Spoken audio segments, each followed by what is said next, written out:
Sir, ಈಗ CM ಅವರು ಹೇಳಿಕೆ ಕೊಟ್ಟಿರುವಂಥದ್ದು ಈ ಪ್ರಕರಣ ಸಂಬಂಧಪಟ್ಟಂತೆ ದಾಖಲೆ ಇದೆ, ಇದನ್ನು ಪೊಲೀಸರು ಕೂಡ ತನಿಖೆ ನಡೆಸ್ತಿದ್ದಾರೆ.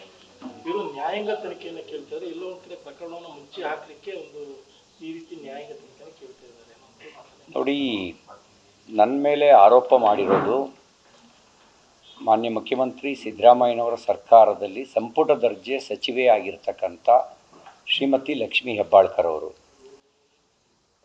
ನನ್ನ ಮೇಲೆ ಜೀವ ಬೆದರಿಕೆ ಹಾಕಿರೋದು ಲಕ್ಷ್ಮೀ ಹೆಬ್ಬಾಳ್ಕರ್ ಮತ್ತು ಅವರ ಸಹೋದರ, ಅವ್ರ ಬೆಂಬಲಿಗರ ಅಲ್ಲದೆ ಉಪಮುಖ್ಯಮಂತ್ರಿ ಡಿ ಕೆ ಶಿವಕುಮಾರ್ ಅವರು ನನ್ನ ಮೇಲೆ 3 ಕಡೆಗಳಲ್ಲಿ ಅಟ್ಯಾಕ್ ನಡೀತು. ಕೆಲವರನ್ನ ಮಾರ್ಷಲ್ಗಳು ವಿಧಾನಮಂಡಲದ ಕಾರಿಡಾರ್ನಲ್ಲಿ ಕಸ್ಟಡಿಗೆ ತಗೊಂಡಿದ್ದರು. ಪೊಲೀಸರು ವಶಕ್ಕೆ ಒಪ್ಪಿಸಿದ ನಂತರ ಅವ್ರನ್ನೆಲ್ಲರನ್ನು ಅವತ್ತೇ ರಾತ್ರಿ ಬಿಟ್ಟು ಕಳಿಸಿದರು. ಕ್ರಿಮಿನಲ್ ಕೃತ್ಯ ಮಾಡಿದವರು ಶ್ರೀಮತಿ ಲಕ್ಷ್ಮೀ ಹೆಬ್ಬಾಳ್ಕರ್ ಮತ್ತು ಅವರ ಬೆಂಬಲಿಗರು.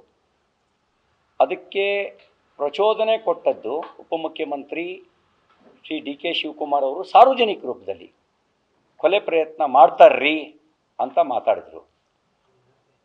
ಮುಖ್ಯಮಂತ್ರಿಗಳು ಕಾನೂನು ತಜ್ಞರಾಗಿ ಮಾತಾಡ್ತಿದ್ದವರು ಈಗ ಕ್ರಿಮಿನಲ್ಗಳ ಪರವಾಗಿ ಮಾತಾಡಲಿಕ್ಕೆ ಪ್ರಾರಂಭಿಸಿದ್ದಾರೆ. ಕಾನೂನಿನ ದೃಷ್ಟಿಯಲ್ಲಿ ನಾನು ತಪ್ಪು ಮಾಡಿದರೆ ಕಾನೂನಿನ ಪ್ರಕಾರ ಕ್ರಮ ಆಗಲಿ, ನಾನು ಯಾವುದನ್ನು ನಿರಾಕರಿಸಿಲ್ಲ.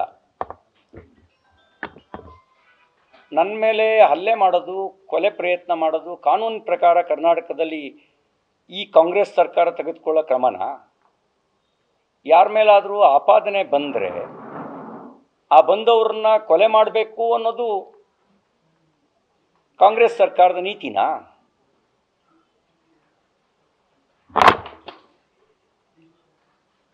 ಈ ನೀತಿ ಇರೋದು ತಾಲಿಬಾನಿಗಳಲ್ಲಿ ಮಾತ್ರ. ಹಮುರಾಬಿ ಸಿದ್ಧಾಂತದ ಮೇಲೆ ನಂಬಿಕೆ ಇಟ್ಟವರಲ್ಲಿ ಮಾತ್ರ. ಸಂವಿಧಾನದ ಮೇಲೆ ನಂಬಿಕೆ ಇಟ್ಟವರು ಕಾನೂನು ಪ್ರಕಾರ ಕೆಲಸ ಮಾಡ್ತಾರೆ.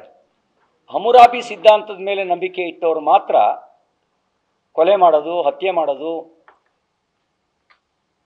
ಇಂಥ ಕೆಲಸವನ್ನು ಮಾಡ್ತಾರೆ. ಮುಖ್ಯಮಂತ್ರಿಗಳಿಗೆ ಮತ್ತು ಅವರ ಸರ್ಕಾರಕ್ಕೆ ಸಂವಿಧಾನದ ಮೇಲೆ ನಂಬಿಕೆ ಇದ್ದಂತೆ ಕಾಣ್ತಿಲ್ಲ.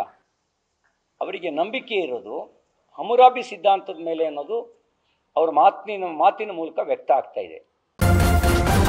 ನ್ಯೂಸ್ ಫಸ್ಟ್, ನಿರ್ಭೀತಿಯಿಂದ ನಿಮ್ಮ ಪರವಾಗಿ.